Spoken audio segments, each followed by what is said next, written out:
This is probably going to sound fake, but ever since I suffered a concussion last summer, I've been hearing a live studio audience around me 24/7. The doctors reassured me that they were merely auditory hallucinations brought on by the bump to my noggin, and that they'd eventually go away on their own once my brain healed. It was actually kind of funny at first. I mean, once I got over the initial shock and fear of hearing the unsolicited reactions of a bunch of strangers. They started off more entertaining than disturbing, but that balance eventually shifted, and I'm afraid of them now. The first time it happened was the day I was discharged from the hospital. It was a beautiful August day, and I was psyched to finally go out into the warm sun. Erin, my girlfriend, picked me up from the hospital to take me back to our apartment. I was in pretty high spirits, despite a persistent headache, which had followed me since the bike accident. Kids, wear your helmets. Erin made a joke, and suddenly, a flurry of hysterical laughter came flooding in from every corner of the car. I screamed at Erin to turn off the radio, covering my ears to drown out the noise, but the laughter only got louder. I could tell by the freaked out look in Erin's eyes that she hadn't been playing a practical joke on me. Once the chuckles subsided, I explained what had happened. Erin immediately turned the car around and drove me straight back to the medical facility. A brain scan and a few blood tests, and countless hours later, the doctors assured me it was just a harmless side effect of the concussion, and not a case of sudden onset schizophrenia, as I had feared. It was perfectly normal, they told me. Well, as normal as hearing a room full of easily entertained spectators could be. They told me to just go home and get some rest. It took me a few days to adjust to the auditory hallucinations, but I eventually started to see the humor in my predicament. Meetings at work were a lot more entertaining, what with the peanut gallery projecting annoyed groans whenever my boss slipped into a boring tangent. I didn't even have to secretly roll my eyes. The voices in my head were the perfect vessel through which I could express my innermost feelings without getting in trouble.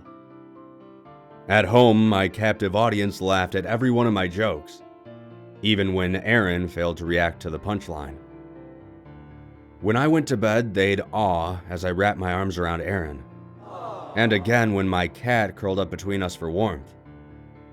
The voices even became a sort of early detection system, warning me of unseen dangers through a series of suspenseful gasps. It started going downhill about 2 months ago, when I was taking a shower alone in my apartment. Erin was out of town that night, and I had this lingering fear that I had forgotten to lock the front door. As I was pouring shampoo into the palm of my hand, I heard the studio audience gasp in fear. It startled me enough that I spilled the hair cleansing product near my feet.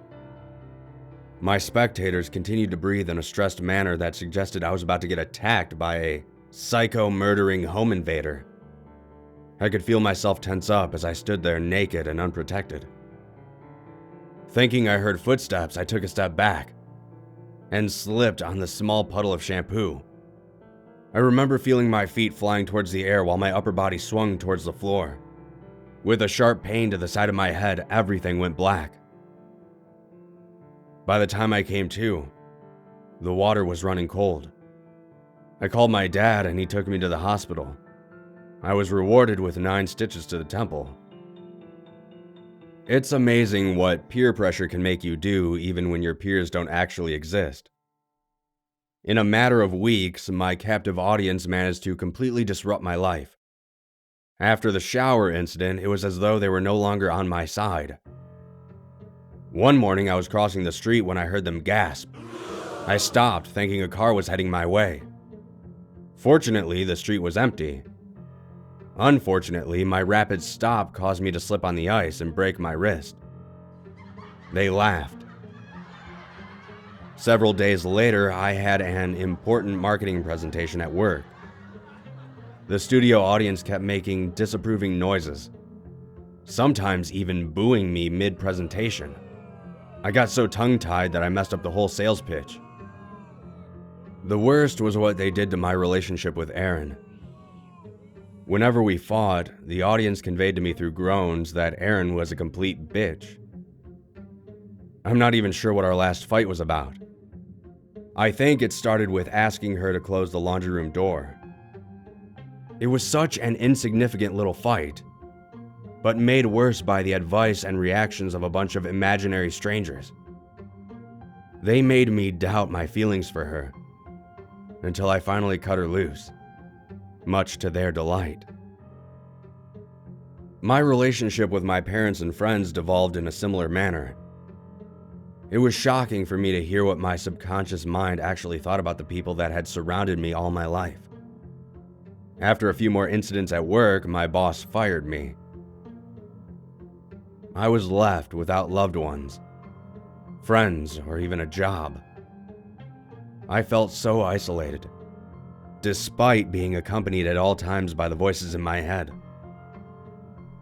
Alone in my living room, I drunk dialed my ex, and she came over to cheer me up. We got back together that night, and it was wonderful. Everything went back to normal after Aaron and I rekindled our flame.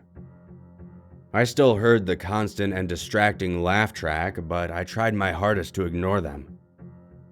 I was happy again, and slowly but surely I mended every bond I had broken. I even got my old job back. Apparently, my boss couldn't handle the workload without me, or so I've been told. For a while, all was right with the world, until one dreadful night. I was half asleep when I heard a knock at the door. I peeked through the window only to find a police car in the driveway. My heart stopped, and my faithful audience oohed. I opened the door, but of all the things the police told me, all I remember was hearing this. "I'm sorry, sir. There's been an accident." The studio audience roared with laughter and applause. Aaron had died. My heart broke, but my spectators continued chuckling wildly. When Aaron's casket was lowered into her grave, they laughed even harder. Tears streamed down the sides of my face, but they did not stop giggling and snickering the whole time. I must be some kind of sick monster because I can't keep them from laughing whenever I think of her. No matter what I do, I just can't seem to get them to stop.